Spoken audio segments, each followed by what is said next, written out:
सबसे पहले सॉरी, मैंने अनाउंसमेंट वीडियो डाला था 17 तारीख को और आज फर्स्ट चैप्टर का मैं वीडियो लेके आया हूं, वो भी one shot revision real number पे और सिर्फ बेसिक मैथ्स वाले स्टूडेंट्स के लिए। हाँ, जिन बच्चों ने अभी तक कुछ नहीं पढ़ा, ठीक है, और जिन्होंने बेसिक लिया है या जिन्होंने बेसिक नहीं लिया है और जिन्होंने कुछ नहीं पढ़ा, दोनों के लिए ये बहुत इंपॉर्टेंट लेक्चर होने वाला है, क्योंकि एक ही लेक्चर में मैं पूरा चैप्टर कंप्लीट करने वाला हूं।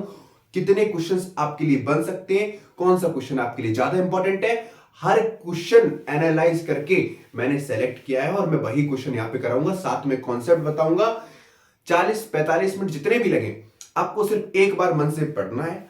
कॉपी लो, पेन लो, एनसीईआरटी साथ में रखो, बस जो भी मैं यहां पे पढ़ाऊं वो आपको नोट करना है और एक भी चीज नहीं भूलोगे। जितना बोर्ड एग्जाम का डर है वो सब खत्म हो जाएगा, ठीक है, क्योंकि 11th में अगर आप बायो लेने का सोच रहे हो, कॉमर्स लेने का सोच रहे हो, लेकिन उससे पहले 10th पास करना पड़ेगा, तो आपको बेसिक मैथ्स का पेपर तो सॉल्व करना पड़ेगा। और बेसिक मैथ्स के स्टूडेंट्स के लिए ही मैं लगातार हर चैप्टर वाइज वीडियो बनाऊंगा। आपको टेंशन बिल्कुल नहीं लेनी है, ठीक है, बस सपोर्ट बनाए रखना और धड़ाधड़ आपको अच्छी सी वीडियो मिलती जाएंगी। तो सबसे पहले स्टार्ट करते हैं चैप्टर से। पहला चैप्टर है रियल नंबर्स। भूल जाओ, कुछ सब भूल जाओ। इस दुनिया में मेरे और तुम्हारे अलावा अगर कोई दूसरा व्यक्ति है, भूल जाओ। सर कैसे भूल जाए? भूलना पड़ेगा। अभी सिर्फ स्क्रीन पे तुम्हें मैं दिखना चाहिए और मेरी एक एक बात आपके दिमाग में घुसनी चाहिए, तभी आप एग्जाम करके आ पाओगे, क्योंकि मैथ्स है, रिवीजन मांगेगा और रिवीजन के लिए मैं अभी क्वेश्चंस दूंगा, टेंशन नहीं लेनी, ठीक है। सबसे पहले लेक्चर को कंप्लीट करते हैं। तो सबसे पहले बात करते हैं रियल नंबर्स। रियल हटा दो, अभी बात करते हैं नंबर्स के बारे में, ठीक है। तो बच्चों, नंबर्स होता क्या है? सबसे पहले बात करते हैं नंबर्स होता क्या है, ठीक है। मैं अपने तरह से पढ़ाऊंगा, मुझे नहीं पता कैसे लोग पढ़ाते। आज बिल्कुल नई तरीके से मैथ्स पढ़ेंगे, एकदम मजे तरीके से, ठीक है, एकदम बेखौफ होके, ठीक। तो सबसे पहले बात करते हैं नंबर्स होते क्या है। एनी न्यूमेरिक डिजिट, कोई भी न्यूमेरिक टर्म्स मान लो, 1 2 3 4 इन्फिनाइट तक, वो सब क्या होते हैं? नंबर्स होते हैं, ठीक है। तो यहां पे लिखेंगे any numeric terms, any numeric term is known as numbers. बच्चों, मैथ्स में राइटिंग वैसे भी नहीं जरूरी होता है, तो कोई बात नहीं। अब ये नहीं है कि मैं उर्दू में फारसी में लिख दूं, लेकिन समझ में आ रहा होगा, ठीक है।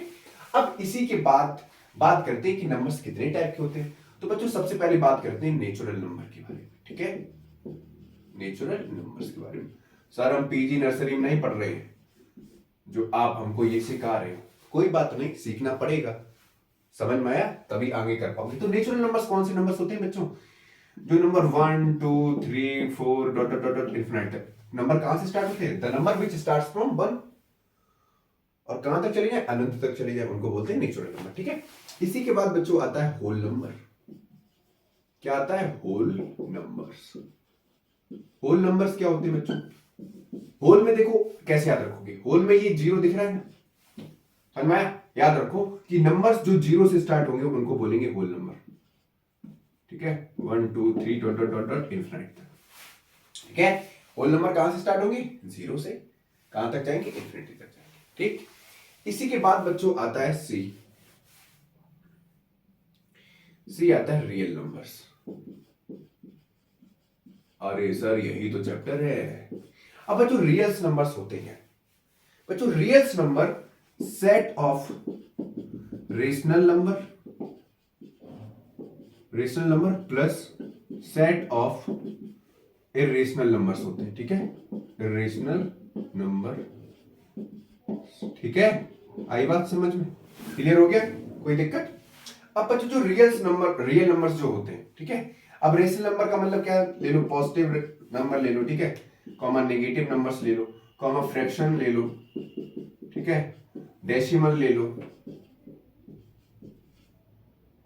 ठीक है, इरेशनल ले लो। ये सभी क्या होते हैं? रियल नंबर्स होते हैं। आई बात समझ में? क्लियर हो गया? अब यही रियल नंबर दो पार्ट में डिवाइड होता है।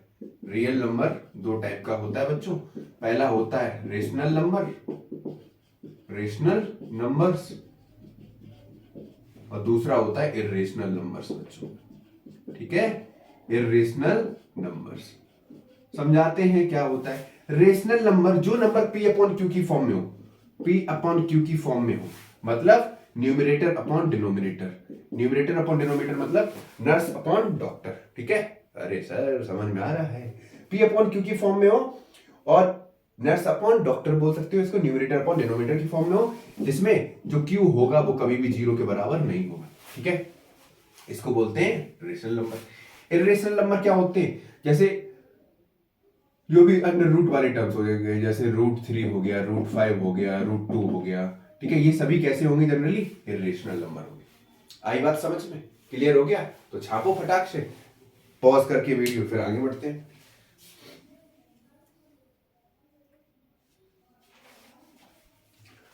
छापो फटाक से।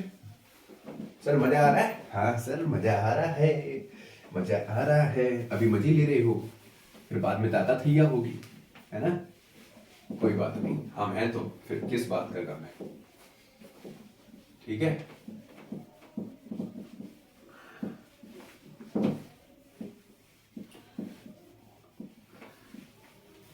देखो डरना नहीं है, अभी आपको अपनी पूरी ऊर्जा को यूटिलाइज करना है। बोर्ड एग्जाम आ रहा है तो डर के सिमट के बैठ नहीं जाना है, रोना नहीं है, कोना नहीं पकड़ लेना है, सिर्फ अपनी वीकनेस को दूर करना है। उसके लिए क्या करना पड़ेगा, एकाग्रता के साथ पढ़ना पड़ेगा, बाकी कुछ नहीं करना है। ठीक है, दोस्त क्या कह रहा है, दोस्त कितने क्वेश्चन सॉल्व कर रहा है, ध्यान नहीं देना है। अगर एक व्यक्ति एक दिन में 100 क्वेश्चंस लगा रहा है, सारे PYQ सॉल्व कर रहा है, तुम्हें नहीं, तुम्हें बस ये देखना है कि तुम्हें कहां से स्टार्ट करना है, कितना जाना है। ठीक है, क्योंकि अब तुम 99% के बारे में सोचोगे नहीं सोचोगे, क्योंकि अभी तक तुमने नहीं पढ़ा। तुम सोचोगे कि कैसे भी मैं अपना सिलेबस कंप्लीट करूं, अच्छे मार्क्स के साथ पास हो जाऊं। उसके लिए अपने हिसाब से पढ़ना है, अपने आप को मैक्सिमम पॉजिटिव रखना है। ठीक है, बाहर ज्यादा मिलना नहीं है लोगों से, वरना डिस्टर्ब करेंगे, डिस्ट्रैक्ट करेंगे, डिमोटिवेट तो ज्यादा ही करते हैं लोग। ठीक है, बस अपने काम पे ध्यान दो। तो अब बच्चों बात करते हैं, एक मिनट रुकना, ये सूखा नहीं है, एक मिनट रुको। ठीक, अब बच्चों बात करते हैं थोड़ा आगे, अब बात करते हैं प्राइम नंबर्स के बारे में। बच्चों ये इंपॉर्टेंट है क्योंकि यहां से क्वेश्चंस बनेंगे। ठीक है, प्राइम नंबर्स के बारे में बात करते हैं। बच्चों ये ऐसे नंबर्स होते हैं जिनके सिर्फ 2 फैक्टर होंगे, या तो खुद से कटेंगे या 1 से कटेंगे। ठीक है, मतलब ये झुकते नहीं है किसी के आगे, या तो अपनी चलेगी या ऊपर वाले की चलेगी। ठीक है, बस प्राइम नंबर्स ऐसे नंबर्स होते हैं या तो जो खुद से कटेंगे या किसी दूसरे से नहीं कटेंगे। खुद से मतलब या तो खुद से या 1 से। ठीक है, द नंबर लिख लो, numbers which divides by itself और बाय 1। ठीक है, और बाय 1। ठीक, एग्जाम्पल के तौर पे समझ लो, मैं थोड़ा समझाने का प्रयत्न करूंगा। जैसे 2 हो गया, 2 के फैक्टर कितने निकलेंगे, एक 1 और दूसरा 2। 3 के कितने फैक्टर निकलेंगे, एक 1 दूसरा 2। 5 के कितने फैक्टर निकलेंगे, 1 5। 7 के कितने फैक्टर निकलेंगे, 1 7। ठीक, तो ये तो हो गए प्राइम नंबर। ठीक है, अब इसी के बाद बात करते हैं कंपोजिट नंबर क्या होते हैं। कंपोजिट नंबर्स क्या होते हैं, ठीक है, इनके मोर देन 2 फैक्टर्स होते हैं, मोर देन 2 फैक्टर्स होते हैं। एग्जाम्पल के तौर पे समझ लो, जैसे 4 से स्टार्ट करो तो 4 सबसे पहले 1 से कटेगा, फिर 2 से कटेगा, फिर खुद 4 से कटेगा। तो 2 से ज्यादा फैक्टर हो गए तो ये क्या हो गया, कंपोजिट नंबर हो गया। 6 ले लो बच्चों, 6 1 से कटेगा, 2 से कटेगा, 3 से कटेगा और 6 से कटेगा। ठीक है, उसके बाद आप चाहो तो 8 ले लो। ठीक है, 8 किससे कटेगा, 1 से, 2 से, 4 से और फिर 8 से। ठीक है, तो ये सभी क्या हो गए, कंपोजिट नंबर हो गए, जिनके मोर देन 2 फैक्टर्स हो गए। आई बात समझ में, क्लियर हो गया, कंपोजिट नंबर बोल दो। ठीक, नोट करो, फिर आगे बढ़ते हैं। यहां तक समझ में आया? ठीक, और ले लो, और अगर बड़ा करना हो तो आप 12 का ले लो। 12 सबसे पहले किससे कटेगा, 1 से, दूसरा 2 से, तीसरा 3 से, चौथा 4 से और फिर 6 से और फिर खुद 12 से। तो बेटा ये भी क्या हो जाएगा, कंपोजिट नंबर हो जाएगा। ठीक है, 1 से कटा, 2 से कटा, 3 से कटा, 4 से कटा, 6 से कटा, 12 से कटा, ये भी कंपोजिट नंबर हो गया। ठीक, नोट करो फिर आगे बढ़ते हैं। समझ में आ रहा है? बहुत बढ़िया सर, आ रहा है सर समझ में। बस कहानी समझते जाओ, चैप्टर तो अभी धुआं निकल जाएगा चैप्टर का। तो बहुत बड़ा चैप्टर है ही नहीं पहली बार, बस स्टार्ट इसलिए कर रहे हैं ताकि वेटेज आपका कम हो। इधर से ही स्टार्ट करेंगे, ठीक है? टेंशन नहीं लेने का, बिल्कुल नहीं लेने का बच्चों, ठीक है? एक मिनट रुकना।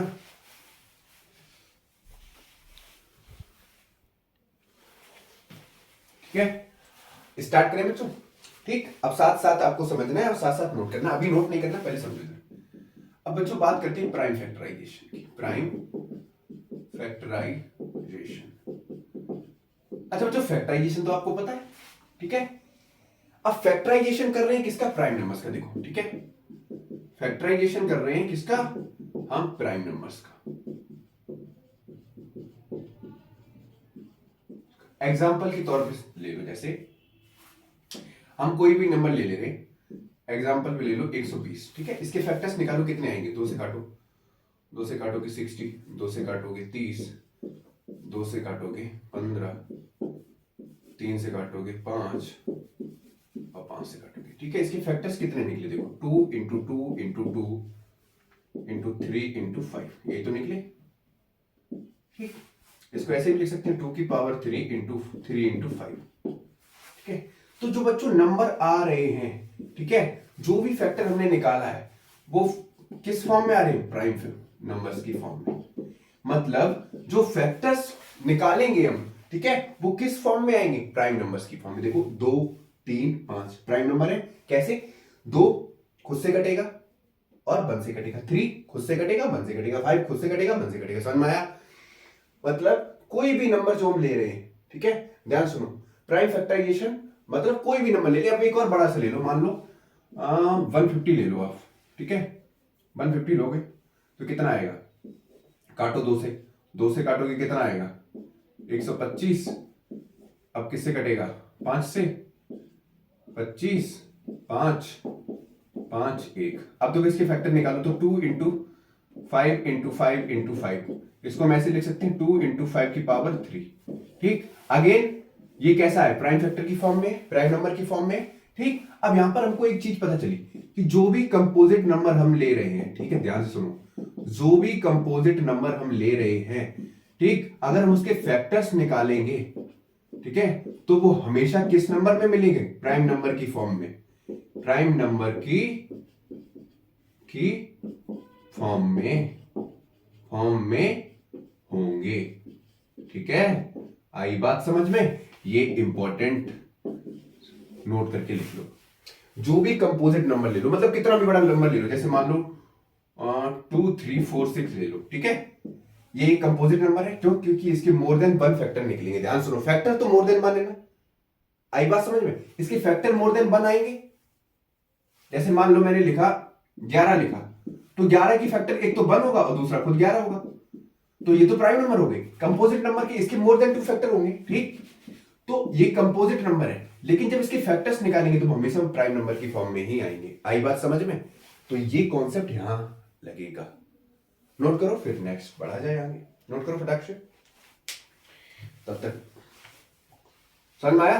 रब करें, इसको थोड़ा याद रखना। कंपोजिट नंबर, हाँ, फैक्टर्स निकालेंगे तो प्राइम नंबर्स की फॉर्म में ही होंगे, ठीक है? बढ़िया सर।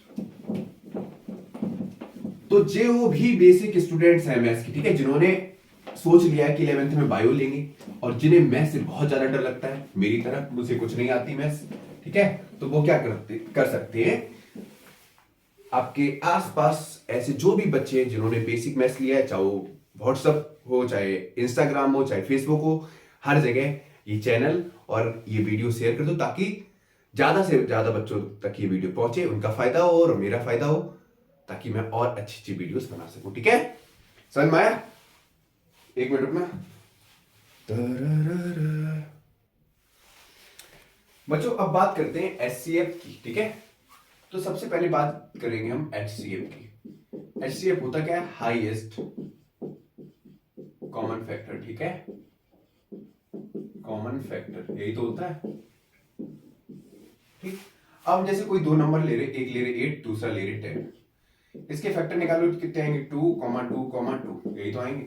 इसके कितने आएंगे 2, 5।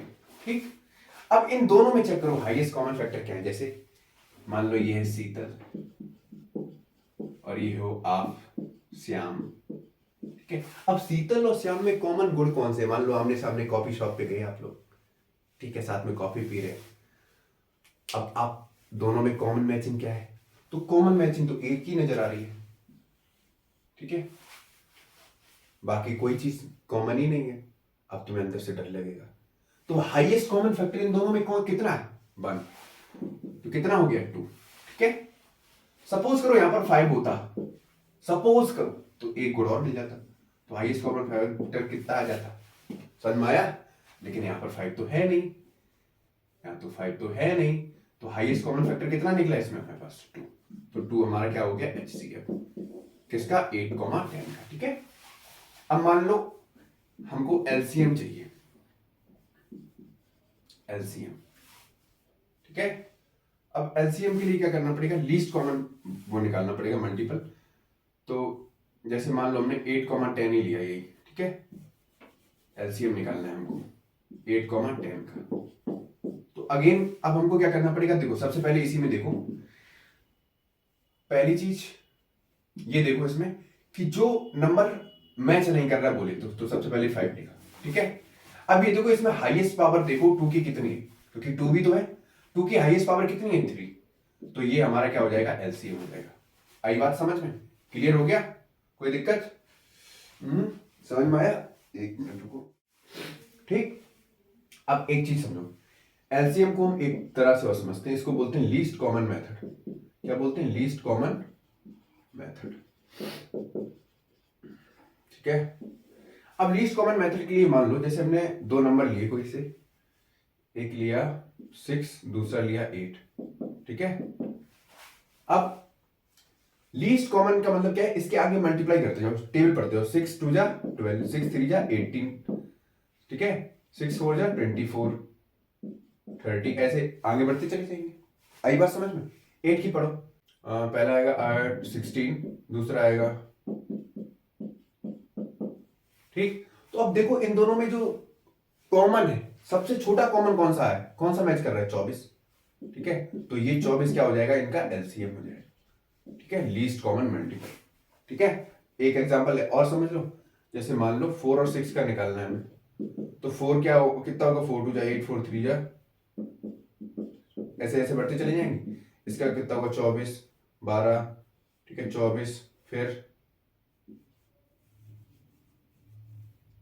12 18 24 30, ऐसे करके ऐसे बढ़ते चलेंगे। अब इन दोनों में देखो 4 और 6 में सबसे कॉमन मल्टीपल कौन सा है? कॉमन वाला 12 है। ठीक है, फिर 24 है, लेकिन 24 तो बड़ा है ना, सबसे छोटा वाला देखना है। तो 4 और 6 का एलसीएम कितना आ जाएगा इसमें? 12। ठीक है, लीस्ट कॉमन मल्टीपल कितना आएगा? वो आएगा 12। आई बात समझ में? क्लियर हो गया? ठीक है, अब थोड़ा आगे क्वेश्चंस देखेंगे, तब तक इतना नोट करो फटाक से।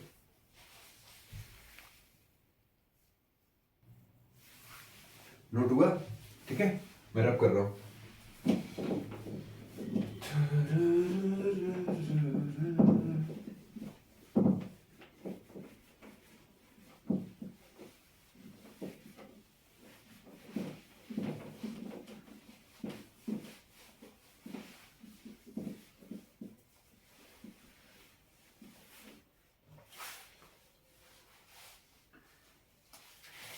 अब नेक्स्ट कॉन्सेप्ट है, एक मिनट रुकना।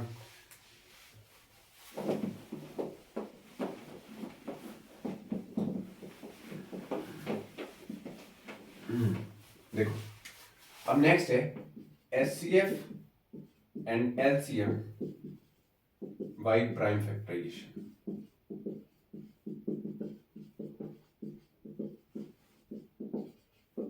ठीक है, एक ही बार में समझ में आएगा। जैसे दो नंबर लिए हमने, 12 लिया 16 लिया। ठीक है, अब 12 का जरा वो निकालो, 12 का लेंगे फैक्टराइजेशन करो तो 2 6 2 3 3 1, ऐसे ही तो आएगा। कितने आएंगे? 2 इंटू 2 इंटू 3, ठीक है। इसके करो कितने आएंगे 16 के, 2 8 2 4 2 2 1, इसके आएंगे 2 इंटू 2 इंटू 2 इंटू 2, ठीक है। इसको मैं ऐसे लिख सकती हूँ 2 की पावर 2 2 की पावर 2 इंटू 3। इसको कैसे लिख सकते हैं 2 की पावर 4। अब अगर हमको एचसीएफ निकालना है दोनों का, ठीक है, एचसीएफ निकालना है 12,16 का, तो कितना आएगा बच्चों, दोनों हाईएस्ट कॉमन फैक्टर कितने हैं, 1 2 2 ही तो है, तो 2 इंटू 2 कितना आ गया एचसीएफ 4, ठीक है। अब ध्यान से देखो, अगर हमको एलसीएम चाहिए कितने का, 12,16 का, ये इंपॉर्टेंट है, ठीक है, समझो। तो सबसे पहले देखो वो लिखो जो पेयर में नहीं है, कितना है 3। अब इन दोनों में चेक करो, दो का हाईएस्ट पावर कितना है, power of highest power of exponent check करो कितना है, 2 की पावर 4, ठीक है। तो ये हमारा क्या हो जाएगा, एलसीएम हो जाएगा। क्लियर हो गया। देखो 2 की पावर 2 की पावर 4 क्या है, हाईएस्ट नंबर है। इन दोनों में चेक करो हाईएस्ट पावर ऑफ 2 कितना है, 2 की पावर 4, तो 2 की पावर 4 और जो नंबर मैच नहीं कर रहा है, ठीक है, वो लिख दो कितना है 3, तो ये हमारा क्या हो जाएगा, एलसीएम हो जाएगा। ठीक, समझ में आया। अब बच्चों नेक्स्ट क्वेश्चन है, ठीक है, मैं इसको रब कर रहा हूं, ध्यान से सुनो।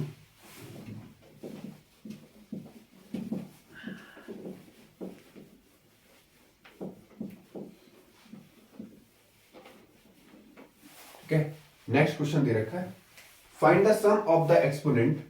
क्वेश्चन है बच्चों, find the sum of the exponent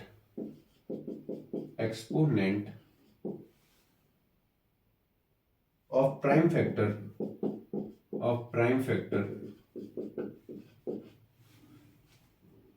in the form of prime factorization of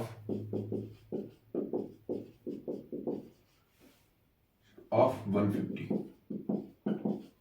ठीक है, ये इंपॉर्टेंट क्वेश्चन है बच्चों, ठीक है, बहुत इंपॉर्टेंट क्वेश्चन है। तुम क्या करोगे, सबसे पहले क्या करोगे, इसके प्राइम फैक्टराइजेशन निकालोगे, जो अभी हमने बताया। प्राइम फैक्टराइजेशन क्या होगा, फैक्टर्स निकालो पहले। 2 से काटो 125, फिर 5 से काटा 25, फिर 5 से काटा 5 और 5 एकम 5, ठीक है। कितने निकल के आएंगे बच्चों इसके, 2,5 इंटू 5 इंटू 5, यही तो होगा। ठीक, अब देखो यहां पर इसको हम सही से लिख दें तो 2 इंटू 5 की पावर 3 लिख सकते हैं, इस पे 2 की पावर 1 होगा। अब हमको क्या चाहिए, एक्सपोनेंट चाहिए, सम ऑफ द एक्सपोनेंट। जैसे मैंने लिखा a की पावर 3, तो जो ये 3 है ये पावर है, इसी को हम बोलते हैं एक्सपोनेंट और इसी को बोलते हैं डिग्री, आपको पता है ना। ठीक, ये तो बेस है, तो बेस की पावर तो एक्सपोनेंट है ना, ये 3 लिखा है, बेस की पावर है, ये तो एक्सपोनेंट है। आई बात समझ में, क्लियर हो गया। तो हमको सम चाहिए पावर का, तो कितना हो जाएगा, 1 + 3 कितना आ गया 4। आई बात समझ में। 2 पे चेक करो और 5 पे चेक करो कितने पावर है, 5 की कितने पावर है 3, 2 पे 1, तो 1 + 3 कितना हो गया 4, यही हो गया हमारा आंसर। और ये क्वेश्चन इंपॉर्टेंट है आपके लिए, ठीक है, नोट करो फटाक से नोट करो, तब तक मैं रफ करूं या नेक्स्ट क्वेश्चन की तरफ बढ़ा जाए, रुको। ठीक है, एक और क्वेश्चन है, साथ में इधर समझो, मैं क्वेश्चन लिख रहा हूं। क्वेश्चन है बच्चों, चेक वेदर, ये तो एनसीईआरटी का क्वेश्चन है, हर टीचर इसको कराता है, मैं भी समझा रहा हूं, ध्यान सुनो। चेक वेदर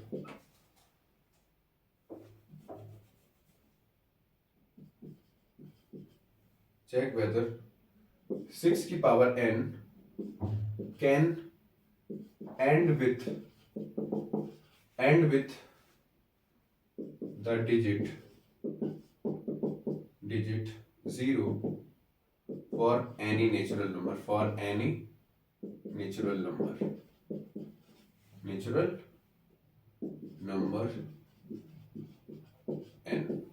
ठीक, समझ में आया,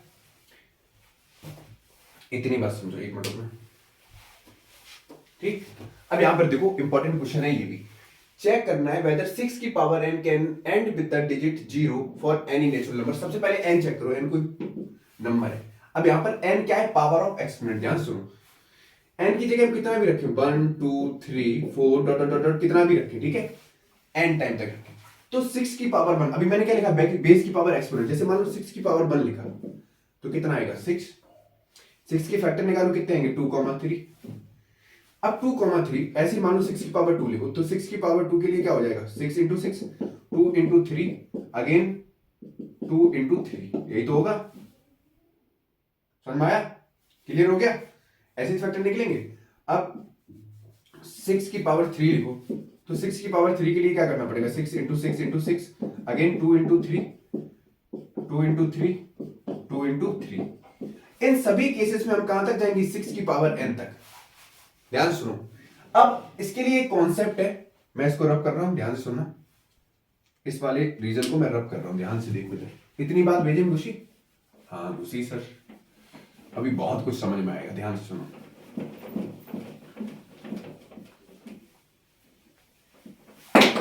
अरे यार कोई बात नहीं,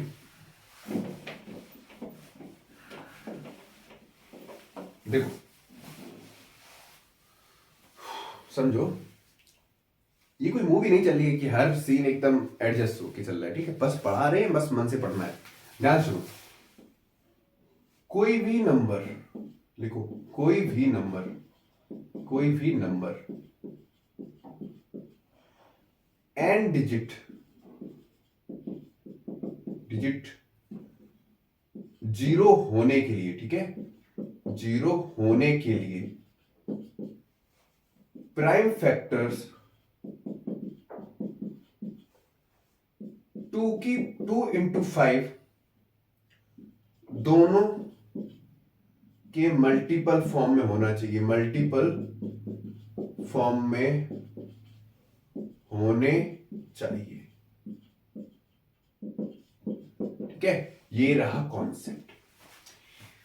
कोई भी नंबर एंड डिजिट जीरो होने के लिए उसके फैक्टर्स चेक करेंगे, 2 और 5, सॉरी 2 और 5, 2 और 5 दोनों है या नहीं है साथ में।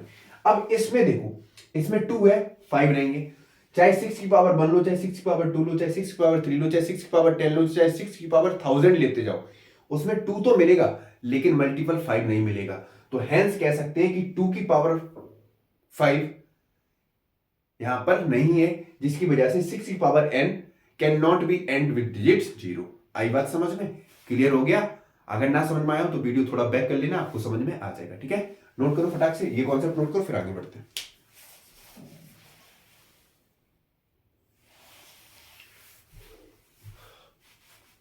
रब करें। अब तुम्हें यहां पे एक चीज और सुनिए, देखो इस चैप्टर से सिर्फ एनसीईआरटी लगाओ, एनसीईआरटी के एग्जांपल्स लगाओ, बाकी बाहर से नहीं आएगा बेसिक के लिए, ठीक है। जो जिन्होंने स्टैंडर्ड ले रखा है, ठीक है, उनके लिए तो मतलब जो प्रूव डेट √3 रेशनल नंबर है, √7 रेशनल नंबर है, 5+2 √3 रेशनल नंबर है, इन सबको प्रूव करने के लिए बहुत ज्यादा लेंथी हो जाता है, ठीक है, वो नहीं आएगा, लेकिन मैं समझा दूंगा, अगर आया तो बहुत ज्यादा डिफिकल्ट नहीं है, ठीक है। तो सबसे पहले बात करते हैं, थोड़ा एक कॉन्सेप्ट है, क्वेश्चन दे रखा है, क्वेश्चन को समझो।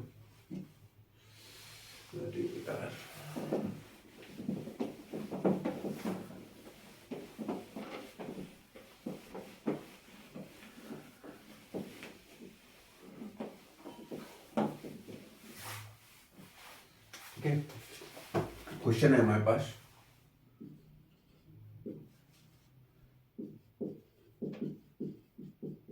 the ratio of LCM and HCF of the least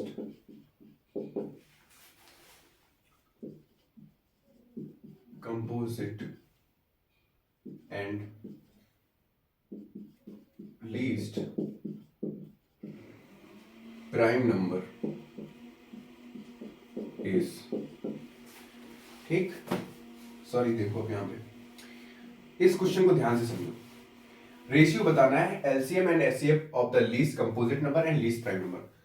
तो सबसे पहले क्या करोगे, यहां पे एलसीएम लिखो, least common number, least composite number कितना हो जाएगा 2, ठीक है, और एचसीएफ निकालना है सेम का, तो 4,2। अब देखो 4 लिखो 2 लिखो, तो 4 के जो फैक्टर्स आएंगे 2,2, ठीक है, 2 के कितना आएगा 1, तो इसके फैक्टर्स कितने आएंगे, एचसीएफ पहले लिख लो, दोनों में कॉमन कितना है, 4 के लिए लिखो 2,2 और 2 के लिए कितना है 2, तो एक ही तो आ रहा है, तो कितना है 2, ठीक है, इतना ही तो आएगा। अब एलसीएम के लिए क्या करना पड़ेगा, पहले जो नॉन कॉमन वाला है वो और जो कॉमन वाला है 2 की पावर 2, है ना? ऐसे तो होगा, सॉरी पहले लिख लिया। एक तो जो नॉन कॉमन है 2 और दूसरा जो कॉमन है वो कितना है 2, ठीक है? तो कितना आ गया ये आ गया, इससे गया तो 2/1, ठीक है? इसका आंसर कितना आ जाएगा 2/1। क्लियर हो गया? समझो, देखो एचसीएफ तो तुम्हें पता चल गया, दोनों में हाईएस्ट कॉमन कितना है 2, तो 2 लिख दिया, कहां लिखा नीचे। अब एलसीएम कितना है दोनों का, देखो एक जो नॉन कॉमन है वो ये रहा और जो कॉमन है वो ये रहा, तो 2 × 2 कितना हो गया, कट गया, तो 2 बन जा, ये 2 बन जा 2, तो ऊपर कट यहां बनाया और यहां 2/1 बना गया। समझ में आया? क्लियर हो गया? कोई दिक्कत? नोट करो, फिर नेक्स्ट क्वेश्चन की तरफ बढ़ा जाए।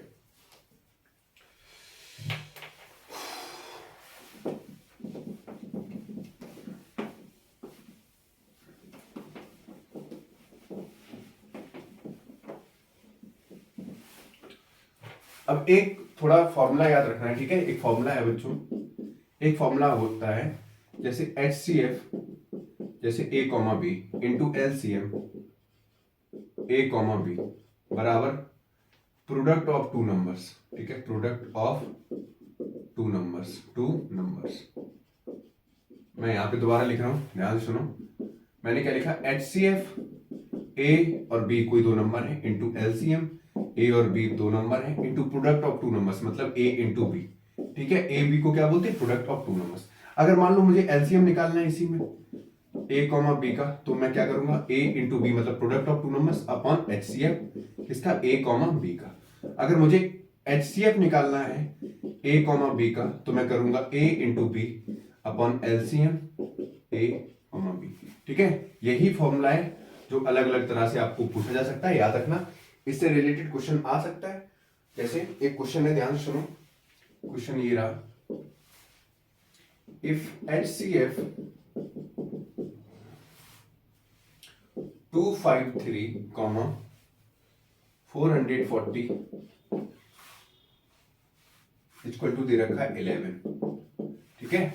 एंड LCM कितना दे रखा है, सॉरी 253, 440, ठीक है? कितना दे रखा है 253 इंटू R, ठीक है? Find R। अब ध्यान से सुनो, फॉर्मूला हो रहा, फॉर्मूला कौन सा है, HCF 2 नंबर के लिए A, B into LCM A, B बराबर A into B means product of 2 numbers. अब HCF कितना था बच्चों, 253 440 इंटू LCM 253 इंटू 440 बराबर प्रोडक्ट ऑफ 2 नंबर्स कितना है बच्चों, 253 इंटू 440, ठीक है? अब इसकी वैल्यू रख दो, HCF की वैल्यू कितनी आएगी, देखो HCF 253 और 4,40 कितना दे रखा है, 4, ये दे रखा है 11। LCM की वैल्यू कितनी दे रखी है 253 इंटू R, और दोनों का जो मल्टीप्लाई है वो डायरेक्ट लिख लो, 253 ऐसे लिख दो, काटो नहीं, 440। इससे तो ये गया 11 चौकू 44, तो R बराबर आ गया 40 हमारे पास, ठीक है? समझ में आया? कोई दिक्कत? नोट करो फटाक से, फिर आगे बढ़ते हैं। नोट करो फटाक से।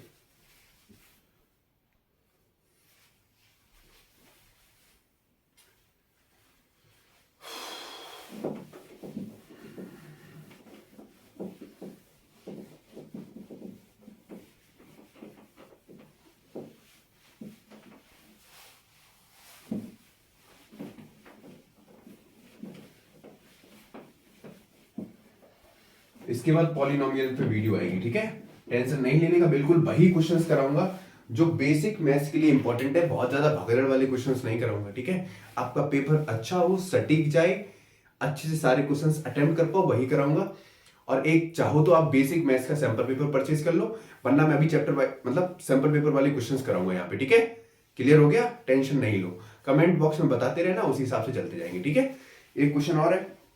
अब इसके लिए पहले एक कॉन्सेप्ट समझो, देखो एक कॉन्सेप्ट है, इर्रेशनल को ठीक है, इरेशनल नंबर को हमको क्या प्रूव करना है, रेशनल नंबर प्रूव करना है, मतलब इरेशनल नंबर प्रूव करना है या नहीं, लेकिन उसको हम रेशनल नंबर सपोज करेंगे। ठीक है, क्या करेंगे, सपोज करेंगे। तो उसके लिए एक थ्योरम है, थ्योरम को याद रखो। जैसे मान लो पी स्क्वायर है डिवाइड्स ए, ऐसे नहीं, इसे ऐसे याद रखो, if P divides A square. जैसे मान लो p है वो ए स्क्वायर को डिवाइड कर रहा है, तो बच्चों a को भी तो डिवाइड करेगा। एग्जांपल के तौर पे समझ लो, जैसे कोई भी स्क्वायर ऑफ नंबर है, जैसे 2 का स्क्वायर कितना होता है, 4। ठीक है, तो स्क्वायर ऑफ 2 नंबर कितना होता है, 4 होता है। अगर मैं ये कहूं 2 से डिवाइड हो रहा है, तो बच्चों ये 4 जो है इसका स्क्वायर आया, तो 2 को भी तो डिवाइड करेगा। मतलब कोई भी नंबर का जो स्क्वायर है, जैसे मान लो 36 लिखा है और मैं 6 से डिवाइड कर रहा हूं, और जबकि 6 का स्क्वायर ही तो 36 होगा। ध्यान से सुनो, तो जब 6 36 को डिवाइड करेगा तो 6 6 को भी तो डिवाइड करेगा। आई बात समझ में? तो सेम चीज यहां पे, अगर if P divide A square, तो पी ऑल्सो डिवाइड्स ए। ठीक है, अगर पी ए स्क्वायर को डिवाइड कर रहा है तो ए को भी डिवाइड करेगा। अगर 6 36 को भी डिवाइड कर रहा है तो 6 6 को भी डिवाइड करेगा। ठीक है, 6 36 को डिवाइड कर रहा है तो 6 6 को भी डिवाइड करेगा। आई बात समझ में? तो यही पूरी थ्योरम थी, आपको याद रखनी है। अब इससे रिलेटेड एक प्यारे से कॉन्सेप्ट वाला क्वेश्चन समझाएंगे। देखो, पेपर के लिए मैं बता दे रहा हूं कौन कौन सा आ सकता है। ठीक है, हर टीचर बताता है, हर टीचर समझदार ही है यार। ठीक है, जैसे पहला √3, √7, √11, ये तीनों बहुत ज्यादा इंपॉर्टेंट है। ठीक है, आई बात समझ में? ये तीनों बहुत ज्यादा इंपॉर्टेंट है। एक मिनट रुको। ठीक है, अब यहां पर एक चीज और समझो, जो भी नंबर हम रेशनल नंबर सपोज करेंगे इरेशनल नंबर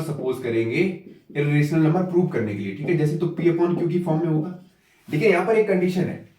ठीक है, does not have any common factor, कोई भी कॉमन फैक्टर नहीं होना चाहिए। ठीक है, किसमें, रेशनल नंबर में। अगर कॉमन फैक्टर आ रहा है तो मतलब ये कैसा है, इरेशनल नंबर है। आई बात समझ में? अभी हम देखेंगे। तो सबसे पहले देखो √3 लिया, तो क्या करेंगे, उल्टा बोलते हैं ना अपने यहाँ पे, जैसे मैं बोलता हूँ पढ़ लो, तुम कहते हो नहीं पढ़ेंगे, तो यहाँ पर सेम चीज है। √3 इरेशनल नंबर है, prove that √3 is irrational number, तो हम उल्टा बोलेंगे, let us suppose √3 is a rational number, यहां लिख दिया। ठीक है, तो अब क्या करेंगे, √3 रेशनल नंबर है, मतलब तुरंत आ जाओ P अपॉन Q की फॉर्म में। ठीक है, अब लिखो ऑन स्क्वायरिंग बोथ साइड, करो स्क्वायर, तो √3 का स्क्वायर करोगे बच्चों, इधर P² अपॉन Q² आएगा। अब बेटे √3 का स्क्वायर करते हो तो 3 आएगा, और इधर आएगा P² अपॉन Q²।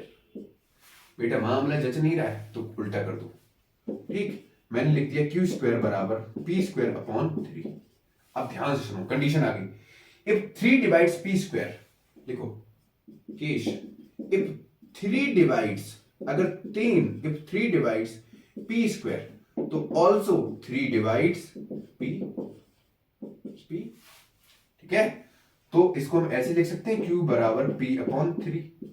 डिवाइड करेगा या नहीं करेगा, नॉर्मली कंडीशन है।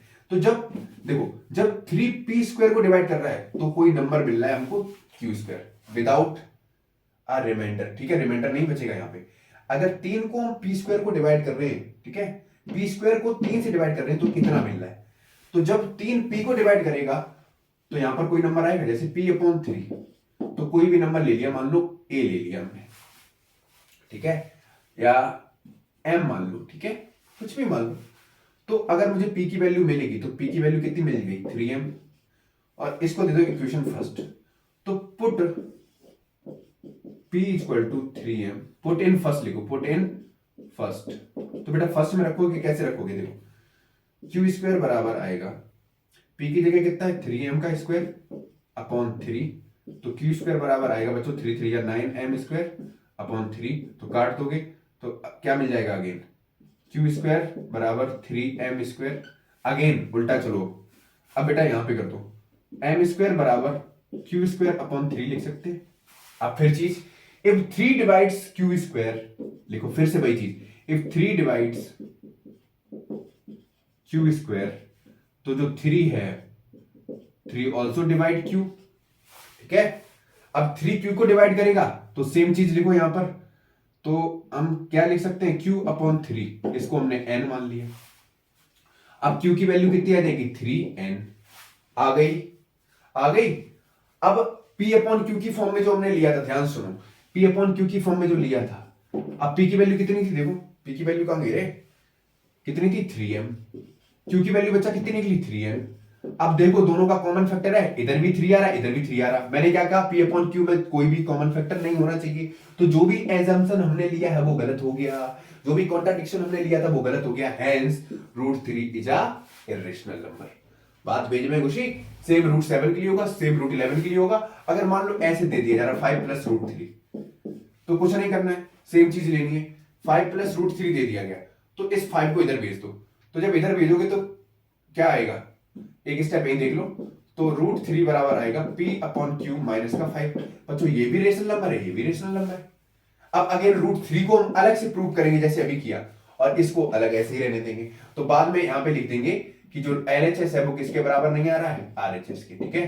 Result equals to RHS, hence our contradiction is wrong, 5 plus √3 is an irrational number. Clear हो गया।